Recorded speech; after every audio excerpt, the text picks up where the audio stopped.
A pobreza expõe quem realmente somos. Quando não há recursos, quando a situação se torna crítica ou quando a necessidade de dinheiro é urgente e nesse momento que o verdadeiro caráter se revela. E quando descobrimos até onde estamos dispostos a ir. E justamente é que a maioria das pessoas comete erros que as mantêm presas à escassez para sempre. Elas aceitam qualquer coisa, condicões degradantes, humilhações, acordos desvantajosos. Porque precisam de dinheiro, porque não têm alternativas, porque estão desesperadas. Os judeus, porém, agem de forma oposta, mesmo nos piores momentos, mesmo sem perspectivas, mesmo quando tudo parece perdido. Existem limites que jamais ultrapassam, concessões que nunca fazem, e exatamente essa recusa que lhes permite se reerguer, reconstruir e recuperar a prosperidade. Existem 5 princípios que os judeus nunca abandonam, mesmo na pobreza. 5 fronteiras sagradas, transmitidas ao longo de gerações, que protegem sua dignidade e seu futuro. A quarta delas, em especial, e a que quase todos aceitam quando enfrentam dificuldades. Parece lógica, razoável, até inteligente, mas é justamente o que mais destrói destinos. Quando se compreende por que os judeus a rejeitam,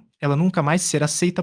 Primeiro princípio e nunca aceitar um trabalho que destrua a dignidade. Em momentos de dificuldade financeira, muitos acreditam que não podem escolher. Qualquer emprego serve, qualquer condical e melhor que nada. Os judeus pensam diferente, mesmo sem dinheiro, recusam ocupar coisas que os humilhem, rebaixem ou minem sua autoestima. Talmud ensina que é preferível passar fome com dignidade a viver na abundância com vergonha. Por que essa regra é tão importante? Porque a dignidade é o bem mais valioso que possuímos, mais que o dinheiro ou qualquer oportunidade. Quando se aceita um trabalho que desrespeita, não se perde apenas o orgulho, mas também a capacidade de se reerguer. Começa-se a acreditar que se merece aquele tratamento, e essa crença acompanha a pessoa para sempre. Há uma história que ilustra isso. Um homem judeu perdeu tudo quando seu negócio faliu. Sem recursos, alguém lhe ofereceu um emprego bem remunerado, mas com condições humilhantes, insultos diários e tratamento desumano. Muitos teriam aceitado. Ele, não. Preferiu trabalhos modestos, mal pagos, como pequenos reparos para vizinhos, ganhando pouco, mas mantendo a cabeça erguida. Anos depois, havia reerguido seu negócio. O mesmo homem que antes queria humilhá-lo voltou pedindo emprego. A resposta foi clara: não te contrato, porque, ao contrário de vós, eu não aceito ser tratado como vós queria me tratar. O Talmud diz que quem preserva a dignidade na pobreza será honrado na riqueza.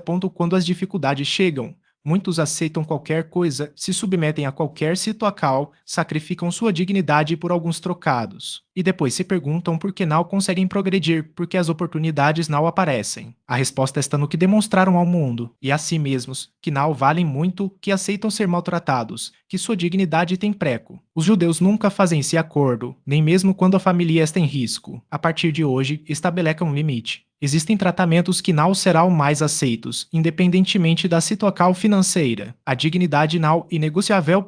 Segundo o princípio, e nunca receber caridade sem oferecer algo em troca. Pode parecer surpreendente, já que os judeus são conhecidos por sua generosidade. A tzedaka, a prática da doacal, é central em sua tradical. Mas quando um judeu está em necessidade, ele recusa ajuda que não envolva reciprocidade. Talmud classifica as formas de assistência por ordem de mérito, e a mais elevada não é a doacal pura, mas o empréstimo ou, melhor ainda, oferecer trabalho. Por quê? Porque receber sem dar nada em troca cria uma dívida psicológica, uma dependência, um hábito de estender a mão. Os judeus preferem pedir emprestado a aceitar esmolas. Preferem trabalhar por pouco a receber de graça. Preferem retribuir um favor aceitá-lo sem contrapartida. Talmud afirma que quem se acostuma a receber, acostuma-se a não produzir. Para exemplificar, imagine 2 homens que perdem o emprego no mesmo dia. Ambos têm amigos dispostos a ajudar. O primeiro aceita as doações, agradece e sente alívio, mas, com o tempo, passa a depender cada vez mais dessa ajuda. Anos depois, ainda não se reergueu. O segundo recusa o dinheiro e diz: empreste-me se quiser me ajudar e eu pagarei. Ou me dê um trabalho. Mesmo pequeno, prefiro ganhar a receber. Essa atitude muda tudo. Ele mantém a mentalidade de quem cria, não de quem apenas recebe. Anos depois, está reconstruído e quitou suas dívidas. Mesmo ponto de partida, mentalidades opostas, resultados opostos. O Talmud ensina: de um peixe a um homem, e ele comera por um dia. Ensino a pescar, e ele comera para sempre. Mas, melhor ainda, financie sua vara de pesca e ele alimentará toda a família. Quando alguém está em dificuldade, e fácil se acomodar, aceitar doações e se habituar a receber. Essa postura perpetua a pobreza. Os judeus recusam essa facilidade. Sempre buscam formas de contribuir, de trocar, de manter-se como agentes ativos, não como beneficiários passivos. A partir de hoje, se alguém quiser ajudar, peça um empréstimo em vez de uma doacal. oferece um serviço em troca, recuse receber sem dar nada. Sua mentalidade mudara, e sua situação também. Ponto terceiro princípio e nunca aceitar condições injustas em um acordo. Quando se está em desvantagem, quando se precisa desesperadamente de algo, a outra parte sabe disso, e muitas vezes aproveita para impor termos desfavoráveis, sabendo que serão aceitos por falta de opcal. A maioria das pessoas concorda, pensando que não tem poder de negociar cal. Os judeus, porém, recusam mesmo quando parecem não ter forca, mesmo em posical de fragilidade. Talmud alerta, um acordo injusto e uma grande destruição nunca trará bons resultados. Por que essa intransigência? Porque os judeus pensam no longo prazo. Um acordo desequilibrado aceito hoje custará muito mais amanhã em dinheiro, em oportunidades perdidas ou em autoestima precisava de alguém com seu perfil. A oportunidade não surgiu por acaso, mas porque ele manteve a presença e a disposição de se conectar. O isolamento, por outro lado, fecha portas antes mesmo que elas se abram. Talmud reforça essa ideia ao afirmar que quem se afasta da comunidade perde não apenas apoio, mas também a capacidade de enxergar soluções. Quando as dificuldades apertam, muitos acreditam que a melhor estratégia é se recolher, como se a vergonha ou orgulho ferido justificassem o distanciamento. No entanto, e justamente nesses momentos que a rede de contatos se torna mais valiosa, uma palavra de encorajamento, uma indicação ou até mesmo um conselho prático podem fazer a diferença entre permanecer estagnado e avançar.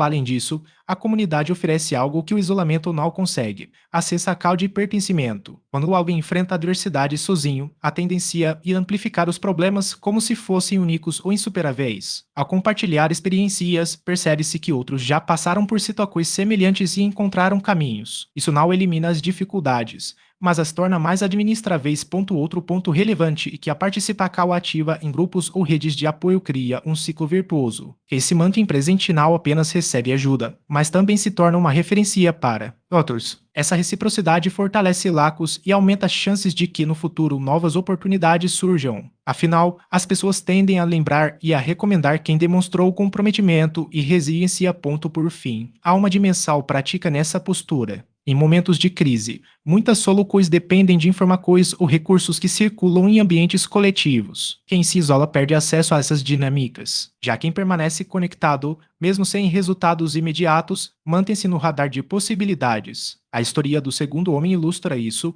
A oportunidade não veio de um esforço individual, mas de uma conexão que só foi possível porque ele escolheu não se afastar. A busca por alguém com determinadas competências nem sempre se concretiza por meio de anúncios públicos. Muitas oportunidades surgem dentro de redes de contato, onde a visibilidade é fundamental. Uma passagem do Talmud destaca que quem permanece na luz da comunidade será guiado para a saída, enquanto quem se esconde na sombra permanecerá isolado. Em momentos de dificuldade, a tendência de se afastar, de evitar o contato ou de sofrer em silêncio pode levar à invisibilidade. E não é possível ajudar quem não se faz presente. A radical judaica rejeita o isolamento. Para essa comunidade, a rede de relações funciona como uma rede de segurança, uma fonte de oportunidades e um suporte em tempos adversos. Quando enfrentam desafios, o movimento e direção ao grupo, não para buscar compaixão, mas para manter-se conectado, visível e inserido no fluxo de possibilidades. 5 princípios orientam essa postura, mesmo em situações de escassez. O primeiro é a recusa a um trabalho que comprometa a dignidade. Prefere-se ganhar menos com integridade a acumular riqueza às custas da autoestima. A dignidade é vista como um patrimônio inegociável.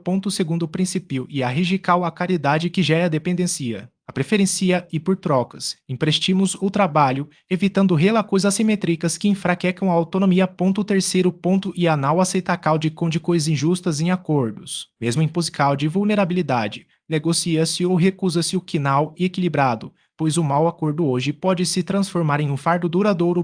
Quarto princípio e a preservar da reputação acima de ganhos financeiros. Um nome respeitado vale mais que qualquer riqueza, e atalhos desonestos, mesmo sob pressão, são evitados. Quinto e último ponto e a recusa ao isolamento em momentos difíceis. Manter-se conectado à comunidade é essencial, pois é dela que surgem oportunidades e apoio. Esses 5 limites podem parecer contraintuitivos quando se está em necessidade. A lógica imediata sugere aceitar qualquer ajuda, agarrar-se a qualquer oportunidade ou ceder a condições desfavoráveis. No entanto, essa abordagem tende a perpetuar a vulnerabilidade. A perspectiva aqui apresentada opera em outro registro. O que se aceita na adversidade define as possibilidades de superá-la. Aceitar humilhação reforça a submissão, aceitar dependência perpetua a fragilidade, aceitar injustiça mantém a exploração, comprometer a reputação fecha portas e o isolamento aprofunda a solidão. Ao longo da história, o povo judeu enfrentou expulsões, perseguições e perdas materiais, reconstruindo-se repetidamente. Não foi sorte, mas a observância de limites claros que permitiu essa resiliência. Essas fronteiras, uma vez respeitadas, ofereceram proteção e abriram caminhos. Agora, conhecendo esses princípios, a questão e se haver a disposição para aplicá-los. Em situações de desespero, dizer não ao que deve ser recusado exige coragem, e mais simples ceder quando se está em dificuldade, mas e justamente sinal que pode mudar o curso das coisas. Cada recusa e um passo em direção a recuperar. A sugestão e escolher um desses 5 limites, aquele que costuma ser mais violado, e decidir, a partir de hoje, não ultrapassa-lo. Independentemente da situação financeira ou do grau de desespero, essa fronteira deve ser preservada. Ao mantê-la, mesmo em meio à tempestade, algo se revela. A própria forca, o valor que muitas vezes é subestimado e o fato de que o respeito próprio atrai o respeito alheio. E nesse ponto que as transformações começam.